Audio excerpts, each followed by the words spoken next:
ভাই মিরাজ খান এটা কি পোস্ট দিল? এটা কি সে আরোহীকে বললো নাকি অন্য কেউকে বললো? ভালোবাসার চাহিদা থাকতে হয় না, অপেক্ষা করতে হয় শেষটা সুন্দর হওয়ার জন্য। গাইজ এটা কিন্তু মিরাজ খান তার ফেসবুকের একটা স্টোরির মধ্যে দিয়েছে, এবং সেই স্টোরিটা কেন দিয়েছে আপনারা তো বুঝতেই পারছেন।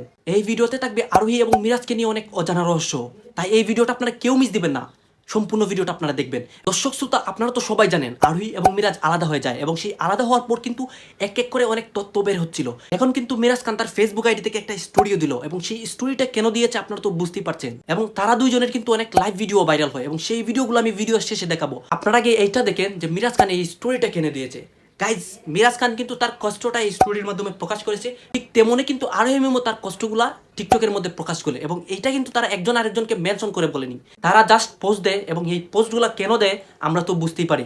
গাইজ আরোহী এবং মিরাজ কিন্তু আলাদা হয়ে গেছিল, এবং সে আলাদা হওয়ার পর থেকেই কিন্তু এই পোস্টগুলো আমরা দেখতে পারছি। এখন কথা হচ্ছে আরোহী এবং মিরাজের মূল রহস্যগুলা কি। গাইজ সেই রহস্যগুলো কিন্তু মিরাজ খান সময় টেলিভিশনের একটা লাইভে বলে, এবং সেই লাইভের উপস্থাপক মিরাজ খানকে প্রশ্ন করে ভালোবাসা নিয়ে, এবং সেই প্রশ্নের উত্তরে কিন্তু মিরাজ খান স্পষ্টভাবে বলে যে একটা ভালোবাসার সম্পর্কের মধ্যে যদি থার্ড পার্সন আসে তাহলে সেই সম্পর্কটা কিন্তু একটুও ঠিক থাকে না। এবং সেই কথাটা কেন বলেছে এইটা তো আপনারা বুঝতেই পারছেন। গাইজ আরোহী এবং মিরাজের এই পোস্টগুলো নিয়ে আপনাদের কি মতামত প্লিজ এই ভিডিওর কমেন্ট বক্সে কমেন্ট করে যাবেন, এবং আরোহী মিরাজের সম্পূর্ণ কিছু জানতে হলে আমার চ্যানেলটি ঘুরে আসবেন এবং চ্যানেলটি সাবস্ক্রাইব করবেন।